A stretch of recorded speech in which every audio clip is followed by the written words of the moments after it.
السلام عليكم ورحمة الله وبركاته. مساء الخيرات، ويا رب تكون أمسية خير وأمسية هادية في البيوت كلها. النهاردة الحلقة 92 من حلقات اسأل سماح. وكل ما بشوف الرقم ما شاء الله تبارك الله، يعني بحس ان احنا بقالنا كتير مع بعض، ودي فرصة ان انا افكركم ان احنا نعمل لايك وفولو وشير وسبسكرايب في كل البلاتفورمز بتاعتنا، عشان احنا ابتدينا يبقى المحتوى احيانا مختلف.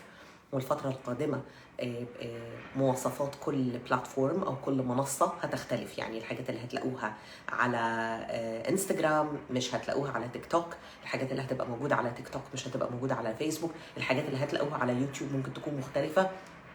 فعشان يتحقق الهدف بإذن الله تعالى محتاجين مساعدتكم جدا الفترة القادمة، عشان ننتشر أكتر ونتعرف أكتر، وبالتالي ناس أكتر زي ما بنتفق مع بعض دايما جودة حياتهم تبقى كل يوم أحسن من اللي قبله، وتبقوا شركاء معانا في الثواب، وتبقوا شركاء معانا زي ما بيقولوا إيه في السعادة. ربنا يجعلها من نصيبنا جميعا في الدنيا وفي الآخرة إن شاء الله. هنبتدي كالعادة حلقة النهاردة بالإجابة على شوية أسئلة باقية من الحلقة اللي فاتت، وبعدين نخش على الأسئلة اللي هتتكتب لنا إن شاء الله في التعليقات. أول سؤال، إحدى الصديقات بتقول: أنا وزوجي مش بنحس بالسعادة والرضا عموما، والكلام في أي موضوع بيكون فيه شد، ومش بقتنع بكلامه، ودايما حاسة إن رأيه غلط، وكمان ما عندوش سيطرة على الولاد. السؤال ده فيه كتير من التفاصيل. أول لقطة، مش بنحس بالسعادة والرضا. هي إيه السعادة الأول؟ إيه سعادتكم؟ إيه معيار السعادة عندك؟ لأن السعادة عندي غير عند حضرتك، غير عند فلان، غير عند علان. هو إيه معيار السعادة عندكم؟ إيه اللي بيسعدكم؟ الرضا دي نعمة من عند الله، بنطلبها ونتمنى أن ربنا سبحانه وتعالى ينزلها في قلوبنا، علما بأن في كائنات راضية خلقت ربنا اداها قد كده بتلاقوها راضية، ربنا اداها قد كده بتلاقوها شاكرة وحمدة وراضية. وفي كل الأحوال الكائنات اللي عندها رضا سعادتها أيسر وأسهل. في ناس بتتبسط بكيس لب وفيلم قديم، واحمد ربنا ان انا من الناس دي. انا لو اديتيني كيس لب وقعتيني قدام التلفزيون خلية البال كده بس بالدنيا. وفي ناس لو صفرتيها لففتيها العالم تلاقي غضب الله يعني. فالحتة دي محتاجة نسأل السؤالين: ايه السعادة او ايه مفهوم السعادة عندكم؟ والرضا اطلبيه دايما من ربنا، اللهم ارضنا بما قسمت لنا. والدعوة دي جميلة ورائعة وداومي عليها دايما. اللي في شغلي انا بقى في جوه سؤالك، بيكون في شد. الكلام في اي موضوع بيكون في شد. حلو، بيكون في شد ليه بقى؟ الخميرة بقى الأساسية في السؤال: مش بقتنع بكلامه. أيوة يا حلوة، ليه ما بتقتنعيش بكلامه؟ هو انتي صورتك الذهنية عن الراجل ده ايه؟ هو طبيعته ايه؟ في فرق سن بينكم، في فرق خبرة بينكم، الجنس الزواجي بينكم ماشي ازاي؟ دايما حاسة ان رأيه غلط. حلو، حاسة الإحساس ده جالك منين؟ هو ايه المواقف اللي رأيه حقيقة طلع فيها غلط؟ ولا انتي عندك إحساس غير واقعي بالفوقية؟ انتي حاسة ان انتي أعلى منه وأذكى منه وأشطر منه وفاهمة عنه، وهو يعني حكايته على الله كده، يعني الدنيا ماشية معاه بالبركة. جبتي ده منين؟ لو جبتيه من الواقع إذن عندنا أحداث لازم نتعامل معاها ونشرحها بدقة. لو جبتيه منك لنفسك يبقى دي أخطاء فكرية لازم تتصحح. وطبعا لازم تقعدي مع حد عشان يحط الليلة. كمان ما عندوش سيطرة على الولاد. هو لوحده ما عندوش سيطرة على الولاد. طب انتي بتسيطري ولا هي شغلته هو ان هو يسيطر؟ طب وانتي فين من الولاد؟ سؤالك جواه أسئلة كتيرة جدا، عام قوي. ولكن كل الأسئلة اللي أنا سألتها لك دي لو قعدتي مع نفسك بإنصاف وبعقل كده وجاوبتي عليهم لنفسك، هتعرفي تمشي المركب أحسن بكتير من الجودة اللي انتي كاتباها لي في سؤالك. وربنا يعينك ويعيننا جميعا. السؤال اللي بعده: إذا الابن قال لأمه أنت بتكرهيني وحقد عليا وبتعامليني كأني قاتل أبوكي، الابن عمره 18 سنة، ما هو شعور الأم برأيكن؟ شعور الأم مراهق، انا اسفه يعني، شويه هرمونات على فولتات عاليه على اكيد موقف اتفهم بالغلط وبيهفلط. هنعمل ايه؟ ولادنا في السن ده بيبقوا عاملين زي ازازه البيبسي، شويه فايره شويه مش فايره، شويه بتدلدق بالازازه، شويه بقلل كده جوه الازازه. بنحتوي ونقبل ونقعد نتكلم ونفهم وبعدين نعاتب ونربي تاني. 18 و20 و25 و28 طالما قبلنا أن نقوم بدور الأم فأنت أم لآخر يوم في عمرك. هنسمع منهم اللي يضايقنا، هيتصرفوا غلط كتير، هيبقى عارف الصح ويعمل الغلط، ليه يا سماح؟ فضول، غباوة، قلة خبرة، برمجة، بير بريشر، ضغط الأقران، صحاب، زمايل، أي حاجة. في غلطات كتير بتحصل من السن ده. طب احنا ربنا كويس، مش غلط، انت بتسعي وانت مأجورة على تربيتك الكويسة. طب الزمن اللي احنا فيه ايه؟ مش هنقدر نتعامل مع كل المؤثرات ونلغيها او نؤثر عليها. كلنا بنحاول على قد ما نقدر، والهداية من عند الله. داوموا على الدعاء. اوعي تغلطي بانك تغضبي عليه او تسمعيه ان انا مش ابني ولا متبريه منك ولا ربنا يشيل ويحط. ما يسمعش منك الا يا دعاء له بالهدايه يا دعاء له بالرضا. ربنا يرضى عليك يا ابني ويصلح حالك. نختلف طبعا، نختلف، نقول اللي احنا قابلينه لا طبعا، موافقه بس مش قابله بس مش موافقه. وضحي وجهه نظرك وموقفك بقمه الصراحه وبقمه الوضوح، ولكن لا ابنك يطلع من حياتك ولا من حضنك، ولا انت تطلعي من حياته، ولا ايدك تتشال من ورا ظهره. هم دايما محتاجيننا سندينهم كده. ومهما اختلفنا ومهما اتناقرنا، وبتحصل في احسن البيوت، تخنقي وتنقري وهو في حضنك، كلمتين يتقطم رقبته عليهم وهو في حضنك. ابني على بعضه حبيبي، تصرف مرفوض، كلمة مرفوضة، بس ابني على بعضه حبيبي. محدش فينا يتمنى حد يكون في الدنيا احسن منه اكتر من ولاده، صح؟ اذا كلمة يتقطم رقبته عليها طبعا ويتعاتب عليها ويتكسر راسه عليها، ولكن كله على بعضه حبيبي. انا بعاتبك على الكلمة دي مش كلمة ابني، او الكلمة دي مش شبهك يا حبيبي، ليه تقولها؟ ربنا يرضى عليك. افرض ربنا حاسبك عليها، افرض حصل، افرض صار، افرض. واحدة واحدة، وخديه بالسياسة وبالهداوة. السن ده مش بتاع دماغ لدماغ، هتخشي له دماغ لدماغ هتخسريه وانت هتخسري كتير، وفي الاخر قلبك هيوجعك اكتر ما هو قلبه هيوجعه، وغضبك عليه يضره اكتر ما يضرك. فالمصلحة العامة كلها في انك تقطمي رقبته وهو في حضنك. اتعلميها، كلنا اتعلمناها، والناس اللي اتعلموها اختلف الموضوع معاهم كتير جدا. ربنا يصلح حاله ويهديهولك هو وولادي وولاد الناس كلهم يا رب. السؤال اللي بعده، انا متجوزه بقالي 8 سنين، متجوزه واحنا على الحال ده، تجاهل على طول، واخر كلام انه مش بيحس معايا باي حاجه في العلاقه الخاصه، ووصل كمان اني لو طلبت منه يحضني بس والله مش بيرضى. مش عارفه اعمل ايه، حتى حاولت معاه نحجز مع حضرتك مقابله رفض. يا ريت تفيديني، ربنا ينفع بيكي ويبارك لك في ولادك، ربنا يصلح حالك ويكرمك. ولكن السؤال اللي بيطرح نفسه، من 8 سنين واحنا على الحال ده معناها ان ما تزرعش بينكم لا مشاعر ولا حب ولا ود ولا سكن ولا اي حاجه. طب عدت اول سنه، تاني سنه، تالت سنه، مفيش حاجه لفتت نظركم؟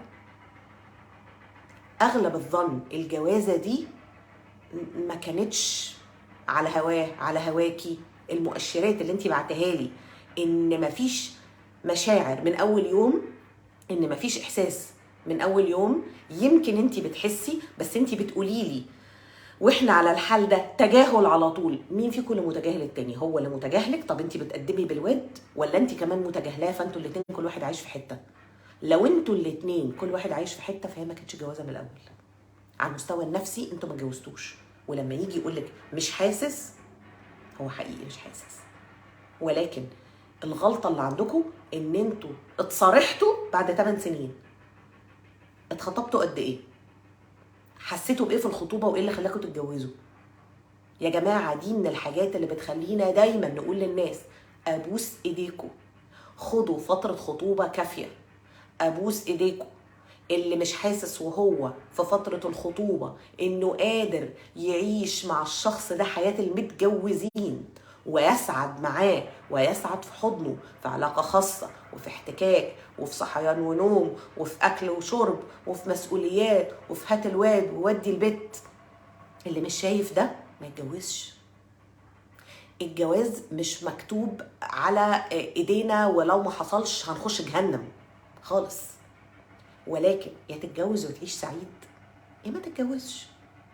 طيب ربنا سبحانه وتعالى قال ايه؟ قال في فترة خطبة.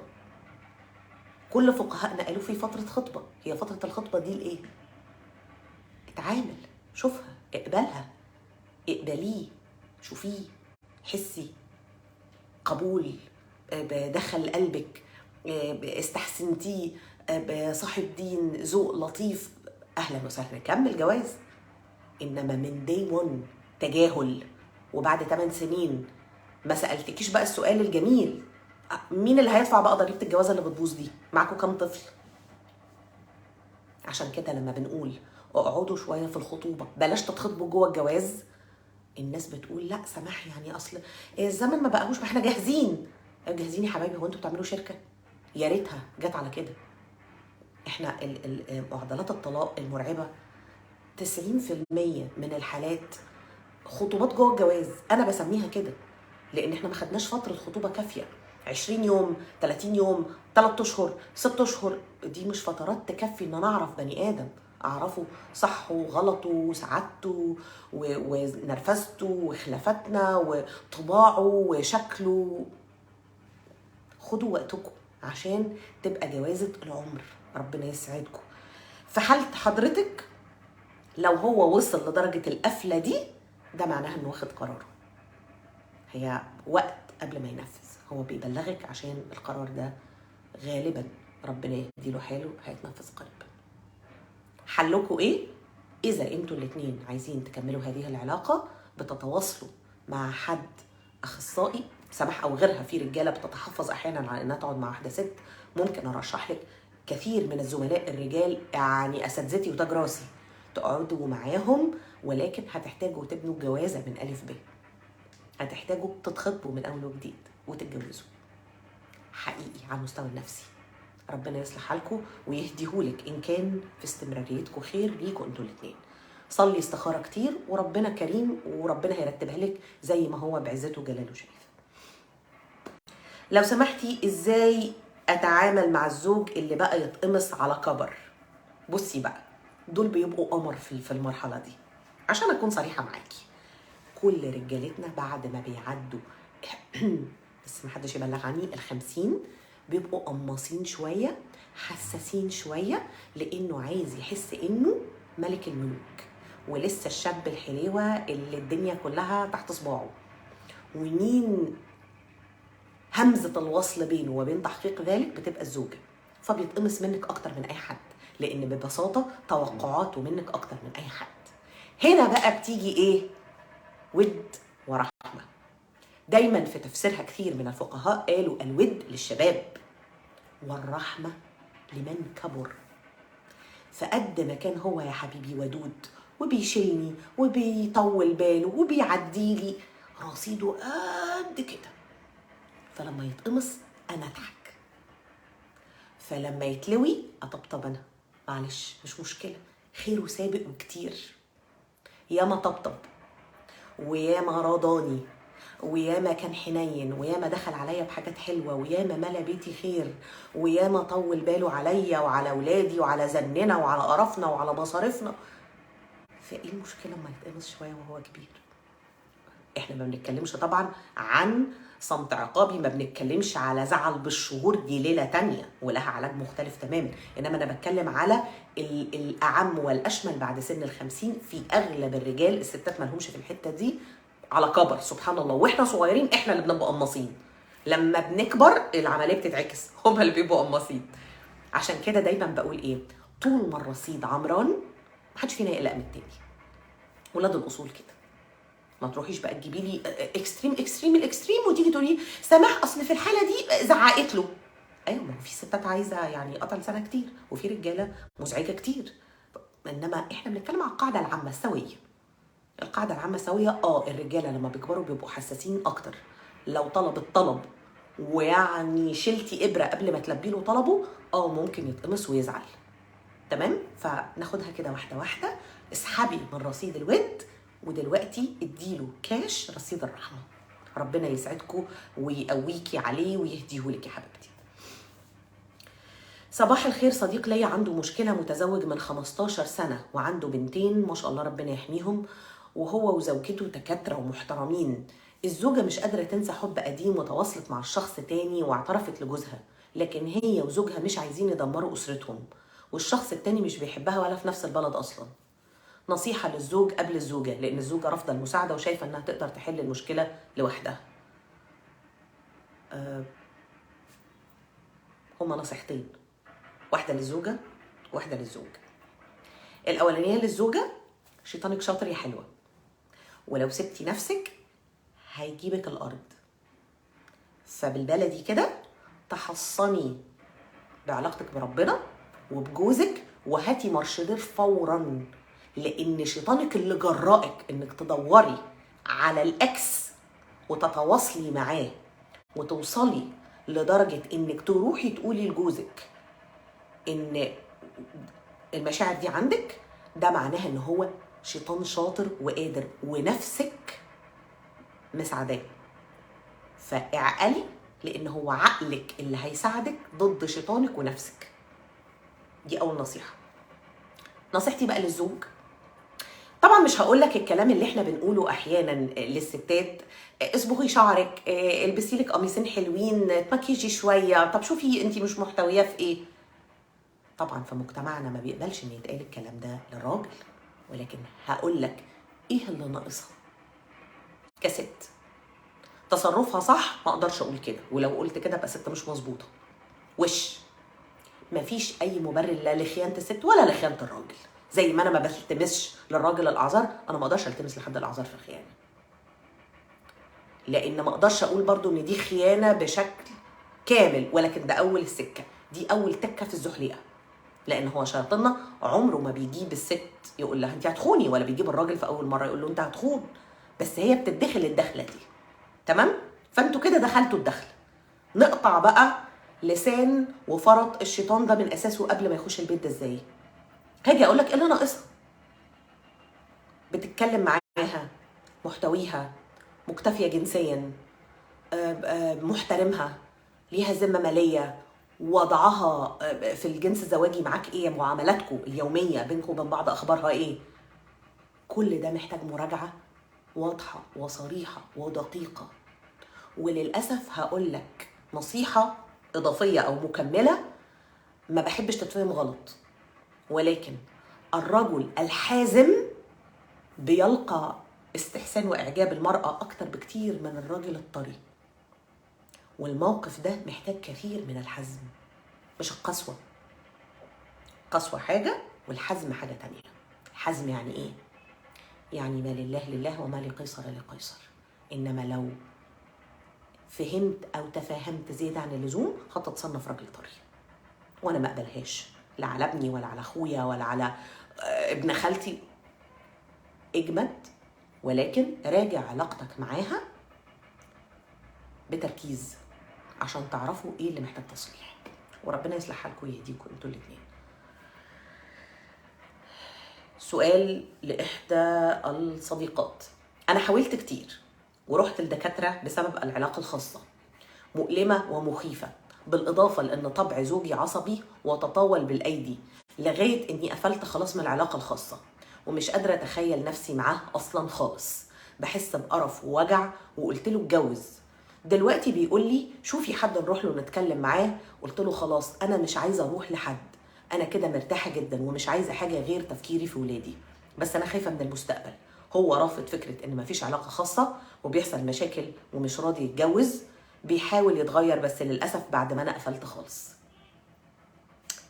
بصي يا ست الستات، عشان برضو ما بيعليكيش الهوا وما حدش غيري يبيعلك الهوا. جواز يعني علاقه خاصه. مش عايزه علاقه خاصه تتطلقي، مش تقولي روح اتجوز، لان هو مش راضي يتجوز واحده غيرك والا كان اتجوز. وعدم رغبته في الزواج من اخرى، وده طبعا ترخيص لو اي راجل سمعه في العالم العربي هيطلع حاجه لله ويروح يتجوز تاني يوم الصبح. فمعنى ان انت قلتي له اتجوز وهو مش عايز يتجوز، الراجل ده بيحبك، بس ممكن يكون ببساطه خطأه في التصرف العنف والضرب لانه عجز. ممكن يكون يا حبيبي مش عارف يدير معاكي حوار، مش عارف ينفذ لك منين. العلاقه الخاصه مؤلمه ومخيفه. هنا ممكن اقول لك ان الدكاتره كتير اللي حضرتك بتقولي ان انت رحت لهم ولا واحد فيهم عرف يوصل لقلب المشكله. الم، كشفنا عضويا، شفنا ايه الاخبار، شفنا في مشكله ولا لا، محتاجين حاجه من دكتور النساء بتاعنا. طيب نفسيا مين حفر فين؟ عندنا ترومز قبل كده، حصل حالات تحرش قديمه واحنا صغيرين، ممكن تكوني وانت طفله وتفضل قافلاكي من العلاقه دي لحد وانت عندك 50 60 سنه. فالدكاتره اللي رحت لهم ما عرفوش يوصلوا لاصل لجذر المشكله. انت رحت لهم ومشيتي من عندهم، حد وصل؟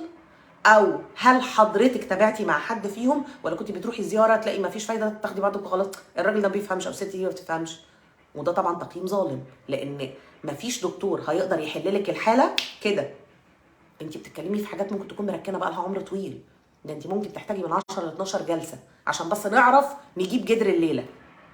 بيبان بعد جلسه 2، ولكن التعامل معاه ممكن ياخد وقت. السؤال اللي بعده، حد نروح له نتكلم معاه بقى انا قفلتي عايزه تطلقي؟ ما هو مفيش جواز قائم. انت لو اتصلتي دلوقتي بدار الافتاء هيقولوا لك ان حضرتك ناشز، عشان انت منعاه عن حقه الشرعي اللي بيترتب على الجواز. طب انا مش قادره، طب نطلب العلاج. طب ما لا خلاص انا قفلت، تطلقي؟ لا مش هتطلق ومش هديله حقه. عروستي مفيش حاجه اسمها كده.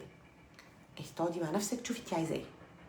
عايزه تكملي جوازه، المنطقي الطبيعي ان انت كمان، مش هقول لك انا بدور على حقه هو، انت كمان تستمتعي بحاجه ربنا سبحانه وتعالى بيمتحنك فيها. مش عارفه الامتحان فين بس لازم يتحل، لان انت ليكي حق في العلاقه الخاصه دي.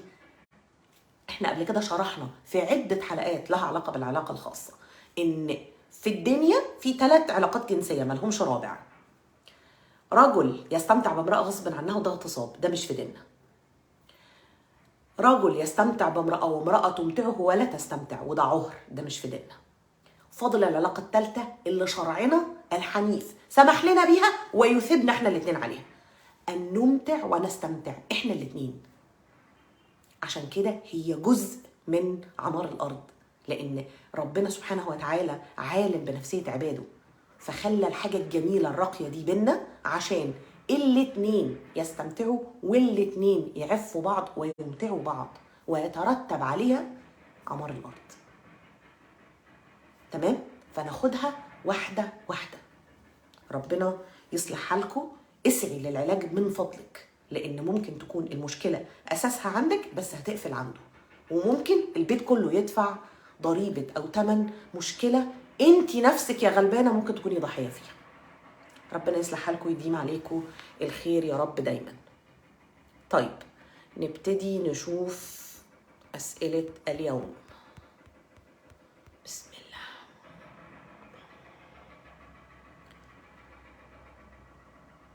سلامات وطيبات وقلوب وحاجات جميلة، ربنا يسعدكم جميعا على الكلام الحلو. شكرا شكرا شكرا.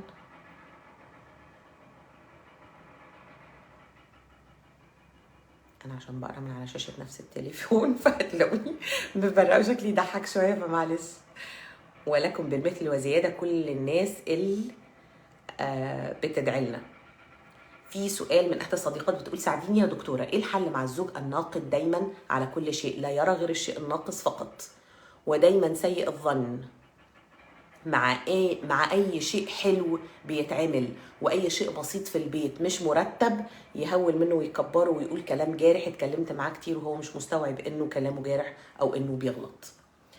اعتقد انه محتاج نتابع شويه جذور العيله. في عنده حد OCD، في عنده حد عنده اي اضطراب، لان الناس اللي اوفر قوي في النظام وفي الحسوكه ممكن تكون OCD، وممكن يكون طبيعه البيت اللي هو طالع منه مثلا محسوكين ومنظمين قوي، وانت طالعه من بيت عادي، فالعادي ده بالنسبه له مدهول مبهدل. وده احد الخلافات الكومن قوي الشائعه اللي بنشوفها كتير في المكاتب بتاعه العلاقات الزوجيه. حته بقى كلامه جارح وبيغلط، دي تربيه. هو مين عنده في البيت بيتكلم كده؟ دي بقى اللي صعبه.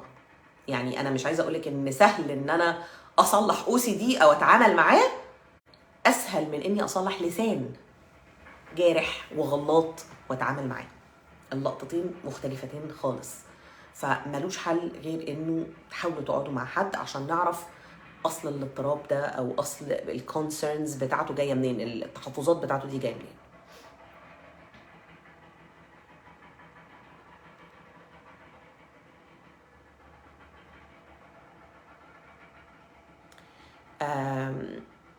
اعتقد دي صاحبه السؤال داخله اللي كان بتاع مش عارف يسيطر على الولاد. انا حاسه انه مش بيفهمني ولا بيحاول يغير حاجه، وبحس انه في التفكير اقل مني، معاه معهد وهو دبلوم زراعه، فرق السن 8 سنوات، لكن هو شخصيه صعبه ورده دايما زي الطوب مع الولاد. انا اللي بسيطر وانا اللي بهتم بتفاصيلهم، وهو اللي بيسال في حد، اتاخر ليل نهار على التليفون وسايب كله عليا، اتخنقت ومش مستحمله، نفسي ابعد بجد، نفسيا انا تعبانه. بعدك لن يزيد الامر الا سوءا. واضح ان في بينكم شويه خلافات محتاجه تترتب. واضح ان اسلوب ادارته للبيت كأب مسؤول او كزوج مسؤول هو ده اللي عندك تحفظ عليه. من فضلك قبل ما تقولي لي ابعد، هقولك اتكلمتي كم مره وتواصلتي بشكل جدي كم مره، وحكم من اهلك وحكم من اهله حضروا معاكوا الخلافات دي كم مره. لو ده كله ما حصلش، مفيش حاجه اسمها ابعد، في حاجه اسمها احاول اتكلم واعمر بيتي واقوم البيت وحافظ للولاد على ابوهم اللي انت شايفه ان ملوش لازمه، بس هو حقيقه له لازمه كبيره جدا، لان اللي انت بتوفريه لن يكتمل الا بوجود الاب دايما. فحاولي على قد ما تقدري وربنا يعينك.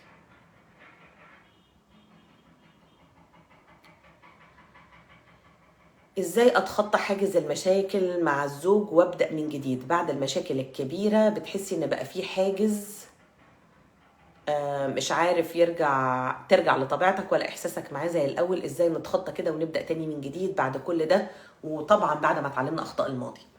خلوني اكون صريحه مع حضراتكم في الجزئيه دي، بناخد وقت، لان لما حد فينا بيجرح من التاني بيبقى محتاج وقت، هو بيفضل فيه متحفظ وكاشش وحاطط نظريه المؤامره ومتخيل ان اللي كان هيتكرر تاني. الوقت ده لازم نكون فيه بالنا طويل جدا، عندنا استعداد ندي جدا، لان انتي بتبني، انا اسفه، او بتصلحي حاجه نصها مهدود ونصها سليم. لو بنبني من الصفر اسهل بكتير، ولكن لما بتصلح غلطه في مبنى او بتصلح عيب في حيطه بياخد منك وقت وطولة بال وصبر، وارمم حته، وممكن اصحى الصبح الاقيها وقعت ارممها تاني، اصحى الاقيها وقعت ارممها تالت. احساسكم بان انتم محتاجين تكملوا حياتكم مع بعض لازم يخلي بالكم طويل في مرحله الاصلاح دي، وتبقي عامله حسابك انك مش هتحطي النهارده تجني بكره. لا، المشكله ان في المشاكل الكبيره والغلطات الكبيره كلنا بنغلط. كل ما كان غلطكم انتوا الاتنين كتير، الاصلاح بيبقى صعب شويه ومحتاج طولة بال. عشان كده دايما لو تلاحظوا في الحلقات اللي تناولنا فيها الخلافات، الحلقات المتخصصه اللي كانت على الخناقات او الخلافات، دايما بحذر من الغلط والاهانات، عشان لو قررنا نرجع ما نحرقش كل جسور الاحترام اللي بينا. اعرف ناس كتير جدا بيختلفوا ويتطلقوا بقمه الادب والاحترام، بيرجعوا كده. ليه؟ لان محدش شايل من التاني حاجه وحشه. احنا اختلفنا بادب، اتناقشنا بادب، انفصلنا بادب.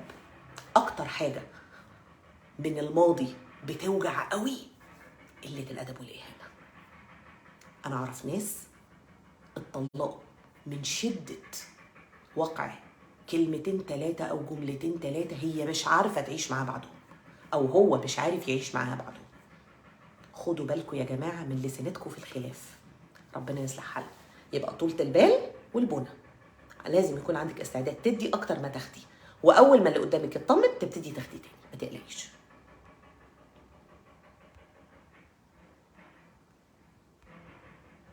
صباح الفل على اهل تونس كلهم. مشرفينا ومنورينا يا فندم. سؤال بعد اذن حضرتك، هو ليه الست بتكون عارفه ومتاكده من شخصيه زوجها وبرضه بتعنده وايه وما كان يحصل طلاق في الاخر؟ ليه؟ قله دين ولا قله ايمان ولا ايه بالظبط؟ كبر. ربنا يعافينا ويعافيك. وهلوست بقى، غيريه يا حبيبتي، ظبطيه يا حبيبتي، بياكل كذا لا بياكليه كذا، بيحب كذا لا حببيه في كذا، بيكره كذا حببيه فيه، ما بياكلش اكليها له. مفيش حاجه اسمها كده. شخصيه جوزك يا حبيبه قلبي زي ما بتشوفيها في الخطوبه هي اللي هتستلميها. قادره تتعاملي معاها اتوكلي على الله، مش قادره سيبيه. غيرك هتعرف تتعامل معاه حلو قوي وهيعيشوا سعداء. نفس الكلام بوجهه للراجل. خدها بشعرها عايز يحجبها، خدها بحجابها عايز يفككه لها، خدها تخينه عايز يرفعها رفيعه اسمني. في ايه يا جدعان؟ مفيش حاجه اسمها كده. احنا زي ما بنقابل الناس بنقبلهم. هم دول زي ما بيقولوا كده في الانجليش البيرفكت ماتش بتاعك. هو ده اللي هيكمل النص بتاعك بدون تغييرات زي الفل. اللي جاي بقى بعد ارتباطنا ده رزق. ممكن اتجوزها مش محجبه وربنا يكرمها ويهديها وهي في حضني وهي في بيتي، واخد انا الثواب بقى باني والله دي فكره رائعه ربنا يصلح حالك. هتقولوا لي فرض شرعي، ماشي، ما الرسول ما جبرش حد على الدخول في الاسلام اصلا. وكل ما طلب مننا في شرعنا ما نزلش مع كارت الاجبار خالص. اجبار مفيش. فكل حاجه كده بالهداوه وبالهدوء وباللين. انما حته تبقى شايفه الطبع وتمشي عكسه ليه؟ يا كبر يا غباوه. انا ما بشوفلاش حد تاني، انا اسفه. وناس كتير بتزعل من كلمه غباوه، بس هو يا جماعه هي اسمها كده. والله ده اللفظ الوحيد اللي مش لاقيه له بديل. يعني اتكتب في بوست من كام يوم قامت الدنيا وقعدت سماح بقت مسفه في الفاظها او بالمقارنه بالعادي بتاعي. لا، ده لفظ لغه عربيه يصف. لا اقصد به اهانه حد، ولكن لما ابقى انا شايفه كل الاتجاهات بتقول يمين وامشي شمال، ابقى ايه؟ ذكي عبقري فاطن خالص، ابقى غبيه. بس فنسمي الامور بمسمياتها. ربنا يهدي عباده يعني. حصل مع ابني مشكله ما بينه وبين خالته، وكان ابني غلطان ما اعترفش بخطأه وقتها، خيرني ما بيني وبين خالته. قلت له الاخت ما تتعوضش، اما انت شيلها. ومش قادر ينسى الكلمه دي، ماذا افعل؟ الشهاده لله كلمه تقيله قوي قوي. دي ممكن تسبب تروما لاي طفل، لان انا مش عارفه الابن ده سنه قد ايه، بس في كل الاحوال ما ينفعش اقول لابني كده ابدا. وما ينفعش اصلا اقبل التخيير ما بين اتنين بالغلاوه دي في حياتي اصلا. فمع كامل احترامي، ما عندكيش حل بديل عن انك تروحي تعتذري اعتذار مباشر. انا اسفه، انا اسأت التعبير واسأت الرد وحقك عليا، ولا انت كمان ما تتعوضش. معلش انا اسفه. مع كامل طبعا احترامي لرد حضرتك. هو لما واحده فينا ربنا يصلح الحل الجميع ويحافظ على الجميع بيموت لها اخت، ربنا بتيجي الجنه. بس لما ربنا يعافينا وما يكتبها على حد فينا بيموت له طفل بنت او ولد، احنا بناخد الجنه من شده الوجع. في حديث قدسي بيتقال فيه ان تاخد حته من قلبك. فيتعوض؟ لا، ما يتعوضش، وربنا ما يحطك في اختبار انه يتعوض. فانا شايفه ان جانبك الصواب ولم يحالفك الحظ ابدا في اختيار كلماتك ولا ردك. وجري يعني سيبي الحلقه دلوقتي في النص، ما تستنيش لما اكمل. تاخدي وقتك تروحي له وتبوسي راسه ووشه وايده وتقولي له حقك عليا، انا غلطت. لا طبعا، انت بالدنيا، هي اختي وحبيبتي، وانت بالدنيا انا غلطانه ان انا سمحت لك تخيرني اصلا. يا جماعه الولاد ما بيستحملوش الكلام ده. مفيش حاجه اسمها انت تتعوض، مفيش حاجه اسمها انت مش مهم، ولا تتقال باللسان ولا يتلمح لها بحاجه. اتقوا الله في ولادكم. العيال دي بتبقى غلابه قوي. وبعدين نرجع نقول الجيل اللي طالع والله مستحمل مننا كتير قوي قوي. ربنا يعيننا عليهم ويعينهم علينا. فلا يا حبيبتي، روحي قومي كده، ربنا يكرمك ويصلح حالك ويخليهولك ويرزقك بره. واحده واحده كده كلميه، لا وطمنيه واعتذري له، مش لاقيه لك حل تاني.